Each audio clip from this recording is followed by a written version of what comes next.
बोलिए श्री वृंदावन बिहारी लाल की, श्रीमद् भागवत महापुराण की जय जय। तो महाराज अम्बरीश उन्होंने पत्नी सहित 1 वर्ष तक एकादशी व्रत करने का नियम ग्रहण किया।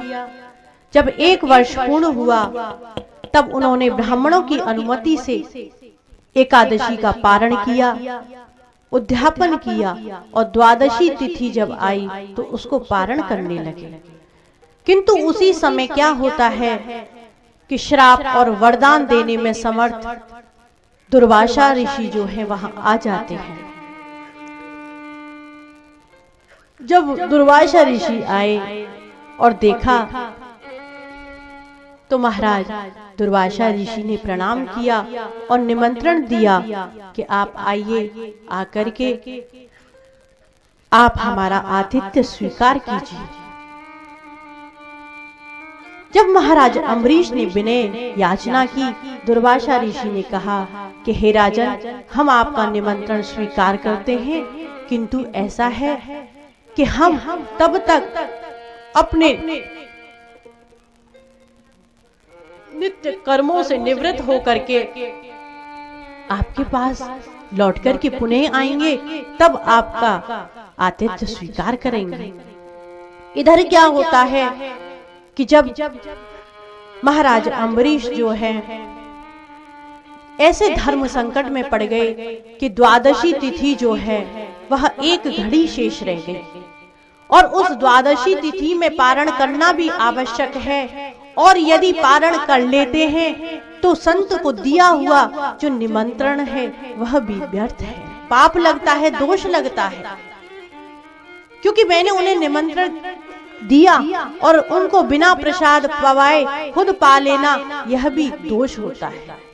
तो आज महाराज अम्बरीश जो हैं संकट में पड़ गए हैं। जब धर्म संकट में पड़े तो ब्राह्मणों की अनुमति से आज महाराज अम्बरीश ने जल का पारण कर लिया है, जल को पी लिया है और पी करके उन्होंने द्वादशी तिथि में जब पारण किया, इधर क्या होता है कि दुर्वासा ऋषि आते हैं, आकर के उन्होंने जान लिया कि इस अम्बरीश ने पारण कर लिया। तुरंत उन्होंने एक जटा उखाड़ी और उखाड़ करके एक कृत्या उत्पन्न की। वह जो कृत्या है आज अम्बरीश को मारने के लिए जाती है, और जब महाराज अम्बरीश के लिए वह जाती है तो प्रभु भगवान नारायण ने अम्बरीश की रक्षा के लिए सुदर्शन चक्र पहले ही रखा। सुदर्शन चक्र ने आज उस कृत्या का वध कर दिया और वह चक्र जो है दुर्वासा ऋषि के पीछे लग गया। आज दुर्वासा ऋषि जो हैं भागे हुए जाते हैं, ब्रह्मलोक में पहुंचते हैं। ब्रह्मलोक में ब्रह्मा जी ने मना किया कि हम आपकी रक्षा नहीं कर सकते। भगवान शंकर के धाम गए, वहां जाकर के भगवान शंकर ने भी मना किया कि हम भी इस विषय में कुछ नहीं कह सकते। आज वह सुदर्शन जो है चक्र महर्षि दुर्वासा जी को जलाने लगा है। तब दुर्वासा ऋषि ने विचार किया कि क्यों ना भगवान नारायण की शरण में जाऊं, आज वे ही मुझ पर कृपा करेंगे।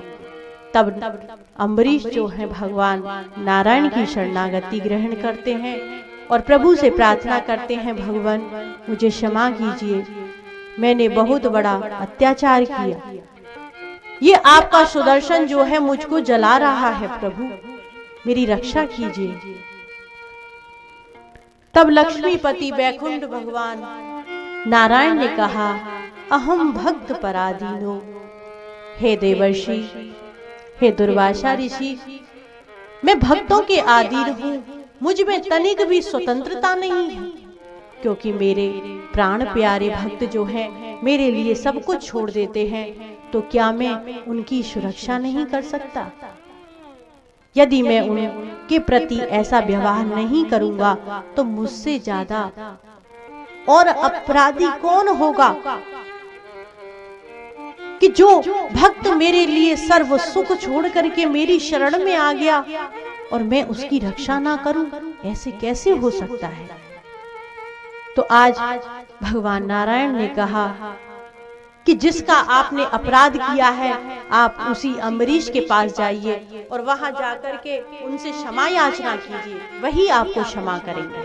तो देखिए भगवान की कितनी विशाल महिमा है, भक्तों के प्रति कितनी दयालुता है, कितनी कृपालुता है ईश्वर की। कितने ईश्वर कृपालु हैं कि एक बार तुम उनकी ओर बढ़ो तो सही, जब बढ़ जाओगे तो परमात्मा तुम्हें शीघ्र अति शीघ्र प्राप्त हो जाएंगे। तो आज दुर्वासा ऋषि जो हैं महाराज अम्बरीश के पास गए और पास जाकर के उन्होंने क्षमा प्रार्थना, जैसे ही झुकने के लिए प्रेरित हुए तुरंत महाराज अम्बरीश ने उनके हाथों को पकड़ लिया और पकड़ करके आज महाराज अम्बरीश जो हैं स्वयं उनके चरणों में गिर गए। क्योंकि महाराज आप संत हैं, आपको ये शोभा नहीं देता कि आप मेरे चरणों में गिरे। हे महामुनि, आप मेरे लिए महान संत हैं, भावुक हैं, मैं हमेशा आपकी सेवा में तत्पर रहूंगा, कहिए क्या आज्ञा है। दुर्वासा ऋषि ने कहा, राजन अपने इस सुदर्शन चक्र से कहो कि ये शांत हो जाए। आज अम्बरीश ने प्रार्थना की, सुदर्शन चक्र शांत हो गया और शांत होने पर अम्बरीश ने दुर्वासा ऋषि को भोजन कराया और भोजन करा करके उनका सत्कार किया और उनको विदा कर दिया।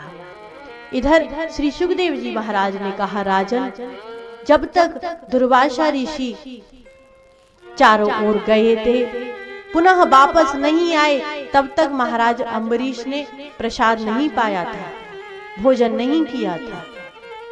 आज उनको खिला करके भोजन किया।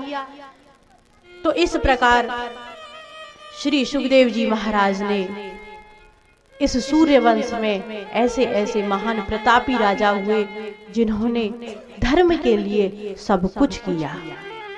जिस संपत्ति के लिए हम इतना व्याकुल रहते हैं, जितना छल कपट करते हैं, आज देखिए ऐसे ऐसे राजऋषियों ने जिनकी अपार संपत्तियां हैं, जहां से सूर्य उदय होता है, जहां से सूर्य अस्त होता है, इतनी अपार संपत्तियों को प्राप्त करके भी प्रभु भक्ति से युक्त रहे तो धन्य हैं ऐसे महापुरुष। और हम जीव छोटे छोटे कैसे हैं कि छोटी छोटी संपत्तियों को पा करके अभिमान से गर्व से युक्त हो जाते हैं। किसी के पास थोड़ा सा कुछ आ गया तो उसी से वह बहुत बड़ा बन गया, फिर उसमें पाकर के भी फिर कहते हैं कि हम भगवान का भजन नहीं कर सकते। अरे महाराज, करने वाला करता है और करना भी चाहिए, प्रत्येक जीव का धर्म है। जब ऐसे ऐसे ये कथा हमें यही बताती है, ऐसे ऐसे महान संत हुए ग्रस्त में कि जिन्होंने ग्रस्त में रहते हुए भी परमात्मा को प्राप्त किया, परमात्मा को खिलाया इन गोदी में, तो क्या वे गृहस्थी नहीं थे? क्या उनकी पत्नियां कोई स्त्री नहीं थी? नहीं, पर हम विचार करते ही नहीं। अब आजकल तो क्या है, थोड़ा सा खाने के लिए लेट हो गए तो बस पूछो मत महाराज, हमारे तो सिर में दर्द हो जाता है। यदि हम सुबह सुबह चाय नहीं पिए बिना नहाए तो महाराज बहुत बड़ा दर्द हो जाता है सिर में। ये क्या है?